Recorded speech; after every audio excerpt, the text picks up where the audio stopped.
What's up, everyone? My name is Alex, and welcome to my little corner of the internet. I want to talk about being otherkin. I want to do a 101 video, everything all in one video on what it means to be otherkin, terminology that you might need to know, and just different experiences, basic experiences of otherkin. An otherkin is somebody who identifies partially or wholly as non-human or as a species different than their own, but that also includes characters and animals and races and stuff from other media, from fictional media. So when you are otherkin, your kin type, that is the thing that you are. If you're Factkin, it means that you are a fox otherkin. It means that you identify as a fox in some way. If you're voidkin, then you identify as the void of space, a void. It depends on the particular person. There's dragonkin, there's wolfkin, there's all kinds of different kinds of otherkin. And you can also use, I guess, the phrase being kin with. If you are kin with whales, you can consider yourself whalekin or a whale otherkin. Your kin type is what you are kin with. And it's important to note that otherkin is not a verb. Kin is not a verb. You don't kin anything. Otherkin is what you are, not what you do. So you don't kin things. That is the that's the distinction for this kind of word. Sometimes otherkin might feel that they have wings or tails or claws, fangs, ears. They feel like non-physically they can shift into their kin type. So maybe it might affect the way that you walk. Maybe you don't walk as upright if you're having maybe a pterodactyl otherkin shift, or kin shift. You can call it kin shift. So you can have astral shifts or phantom shifts if you are not a spiritual person, and that just means you feel that you have ears. You can hear. You can feel your ears turning to listen to sounds. You can feel like maybe you have a tail and you feel the weight of it. You can feel it moving. Sometimes it might feel like it bumps into things. Maybe you can feel wings or claws. I mean, it can manifest in any number of ways. So you can have shifts. So you can have shifts of any nature, astral or phantom shifts. People will call them astral limbs or phantom limbs, phantom wings, phantom tail. I always use I always use animals to describe experiences with otherkin, at least for people to relate to or to understand the identity. I'm always going to use animals because that is probably the easiest way to help people visualize what otherkin experience. You can have instinctual shifts. You can kind of shift into your fox self or dragon self or dog self and have the instincts that come with being that thing. You might have the instinct to eat a certain food or to react in a certain way, to emote in a certain way, that the thing that kin type is, that kin type originates from, in ways that like it would do that in real life. Some otherkin believe in past lives and will have memories tied to their kin type. They might remember living off the shore of an island, on the beach or in the water. They might remember being a mermaid in a past life, or remember being some kind of fish, some kind of eel in a past life, even coral, even something that like doesn't actually move. Maybe people believe that they were some kind of coral in a past life. It can be just about anything. You can be kin with just about any kind of character or creature or concept. It manifests in so many different ways. Now, your source, when you are fictionkin, it means that you are kin with a character or a creature or something from what we consider to be fictional media, fictionkin. Your source is where that comes from.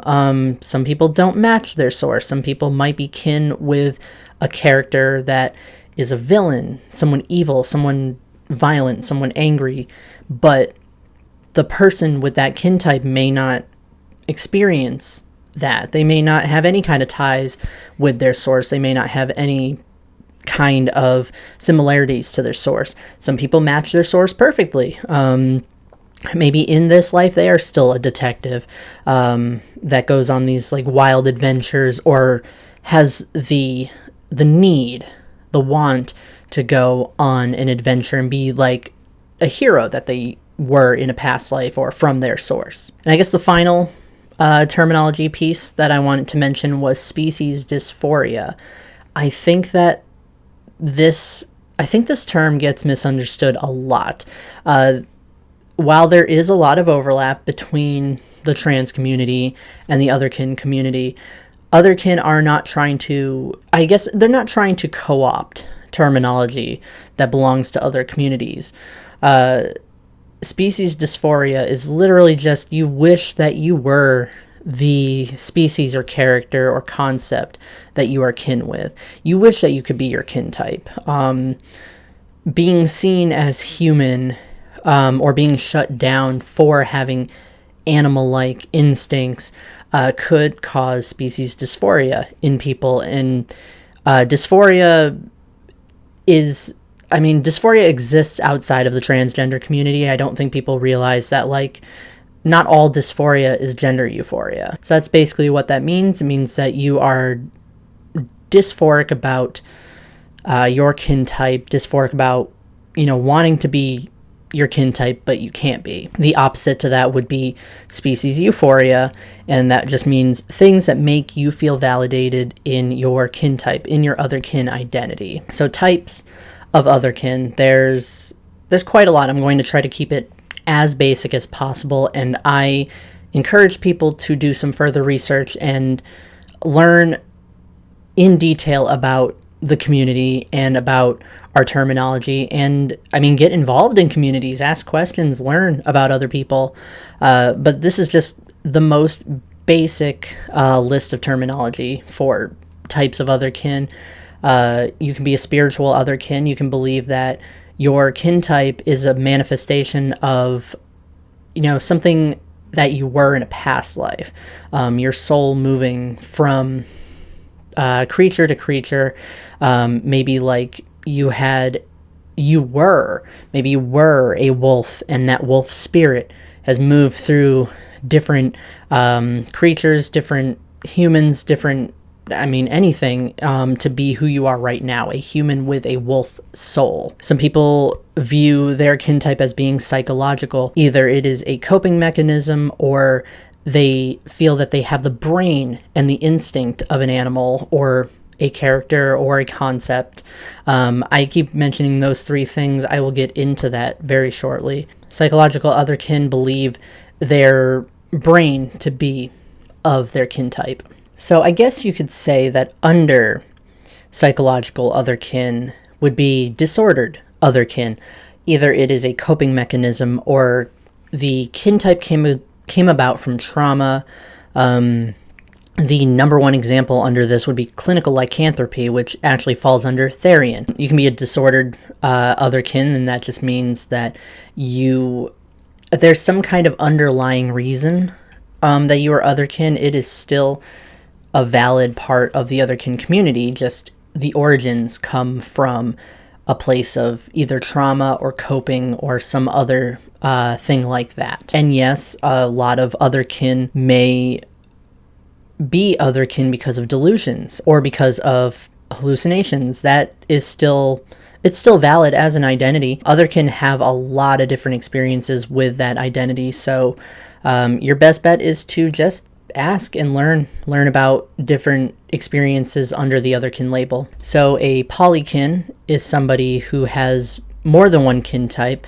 It's pretty simple, because some people could be like kin with a character from an anime or a TV show, and then also be kin with like a fairy, a unicorn, a mythical creature in general. Sometimes people have different kin types and they're all kind of related. Maybe they consider their kin types to be like nymphs and fairies and goblins and just, all of these different similar types of mythical creatures all at once. A polymorph is either someone who can shift into different kin types or somebody who has an ambiguous kin type. So they might generally feel like they are some kind of mammal, some kind of marsupial, some kind of demon, some kind of a mythical creature, but they're not sure what it is. So they don't really define it. They just say that they are a polymorph.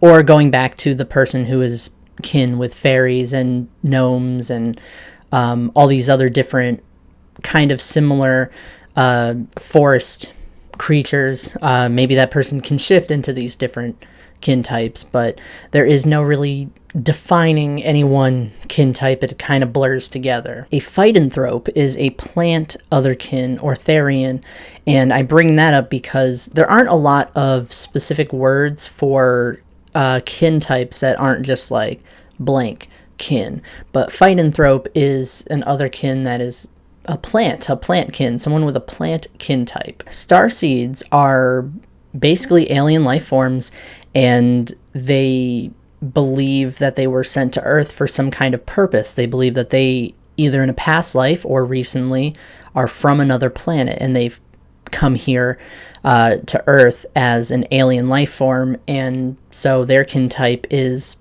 you wouldn't even call it anything kin. You could call it alien kin. A lot of people are alien kin, but starseed is that specific experience. A concept kin is somebody with a kin type that relates to a concept. So night kin being kin with the idea, the concept of night, being fire kin, shadow kin, element kin in general. It's just a kin type that is some kind of concept. They believe their soul or their mind to be intrinsically tied to this concept. Sometimes it can be a way to cope with mental illness. Again, that depends on the individual's experience with that kin type. There's fictionkin, which are other kin who have a kin type related to a piece of media, a story, or a poem, or anime, a TV show, a movie. It could be just about anything, video games. Fictionkin have many, many different sources. So the opposite of that would be Factkin. This is a controversial term, and I am not going to tell someone that their kin type is not valid. I am here to explain what that idea is. Factkin is having a kin type that is related to a real life person, either right now or from the past. Specifically, it has to be human. It could originate from past lives. It could be due to dissociation. It could be due to a delusion, but that it's still a kin type. Being Factkin, it's still a kin type, and there's so much more to it than I am literally Julius Caesar. It's way more, it's more in depth than that. I have heard a specific story of a person who is Factkin, and their kin type related to a Greek woman from a specific century, a specific person who lived in the specific century in ancient Greece, and they were this person, this woman in a past life, but they didn't really have all the pieces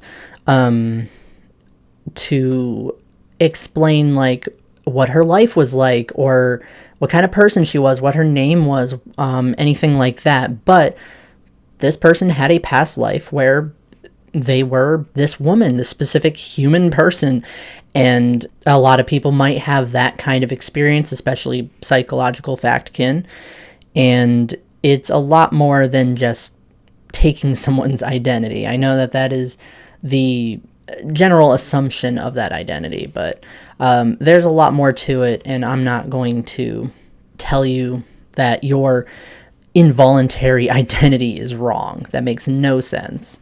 Besides, if I were to tell you, like, your kin type is wrong, your identity is wrong, invalid, that means that I would believe that you can just drop your kin type, or that you can choose your kin type. People are kin with problematic characters, villains and assailants and convicts and, like, misunderstood animals that are seen as dangerous, animals that are seen as scary. I mean, even demons, there's demon kin. There are, like, yokai kin. Obviously, you know, I feel that you can really only be from the culture that has yokai as part of their mythology. So I feel like you can really only be yokai kin if you're Japanese. I don't know if China has yokai. I have to look that up. Let me educate myself candidly in the middle of a video. Yeah, it's specifically Japanese folklore. Well, then there you go. I've learned a thing. Yokai. It's got the extending little mark on the O vowel thing. I'm nerding out on Japanese grammar, so don't mind me. Let me take a step back to cover one more little section, and that is shifting. I did talk about shifting in the most basic way. This is what it means to shift. I talked about having astral or phantom limbs, tails, claws, wings, ears, a muzzle, fangs, even just eyes or fur. I recently saw somebody, I think it's Estherians on Tumblr, having this crisis of, like, I'm having a hippopotamus shift right now. I thought I was an American bison, and now it feels like I've got a lot of extra fat around my head and my mouth, and I've got these big teeth that I'm trying to, like, work around. It was so endearing to see, and this person had posted pictures of hippos and was like, this is what I feel like right now. My mouth feels like that, which was... I loved seeing it. I loved seeing, being, like, one of the first people to see someone's, like, weird self-discovery on the internet. It was very nice, but it can happen like that. You could feel the weight of your kin type. I keep using animals as an example, but it could be any kind of creature or any kind of character, or obviously any kind of concept. Animal-like behaviors and instincts can also manifest as a part of someone's kin shift. So growling or snarling, having food cravings, feeling the need to swim, or feel like they're flying by, like, standing out on, like, a windy day, basking in the sunlight, hoarding things, much like a dragon would, or ferrets. Ferrets also hoard. Preening your wings or feathers, fur. I don't think you can preen fur. Can you preen fur? I think preening's only feathers. Longing for someone's home from a past life or from your source, if you're fictionkin. Having a specific feeling of homesickness. I've seen that a lot in Otherkin that could fly in a past life, or feel the need to fly because they have phantom wings, but cannot take to the skies and feel at home up in the air, so they feel that longing of what they would consider home. And I guess in that regard, there is a term called heart home. I just recently learned about what a heart home was, and it's literally just anything that makes you feel at home as Otherkin. It makes you feel like you are where you belong, or where your kin type belongs. And it can be from anywhere. You could watch a movie and you feel that Pandora from the Avatar movie is your home. You see it, you're seeing all the different colors, the different flora, the different, like, types of animals, and that feels like your home. Or if you're playing a video game and you happen upon Whiterun in Skyrim, that feels like home to you. Like, the people there, the culture there, the shops, the personality, the everything feels like your home. And it's just a source of species euphoria for a lot of people. And it feels like you're not so far from where your kin type originated. There's shifts that are related to one's source, maybe facial features or certain behaviors, mannerisms, the way you carry yourself, the way you speak. And that's, I guess, specifically fictionkin or conceptkin, where an unconventional kin type is manifesting as a shift. So maybe you feel the need to take on like a specific tick from a character, maybe like from Sherlock. Maybe you feel the need to speak with a British accent coming from your source from maybe the Sherlock TV show or Sherlock Holmes movies or storybooks. Or maybe you feel the need to dress as someone or something from your source. Or maybe you feel the need to, eat a favorite food or to walk or talk or act like something that comes from your source. So that's all I have on shifting, and that is actually everything for Otherkin 101. I'm going to try to keep these videos under 30 minutes. These are going to be a bit longer because I'm fitting all this stuff into one video, but hopefully it's a little bit better than all these individual videos. So that's pretty much it. I hope that this was helpful in some way. Maybe you can share it with your friends or family or your partners, just to give someone who is not otherkin an idea on what this type of identity is, and just the basic terminology to know. There's so much more out there, so I encourage people to go out and find more resources on this identity. I will try to remember to link a post in the description that I put up on Tumblr, and it's a big master post on just otherkin resources, 101, like terminology, some Therian stuff is under there as well, and just kind of where to go next from here if you want to learn more. Also, if you're questioning whether or not you're otherkin, this video is pretty good for that, because I covered so many different experiences, different kin types, concepts, and ideas that fall under that label, so I might have helped someone figure themselves out. Anyway, I am signing off for now. See you later.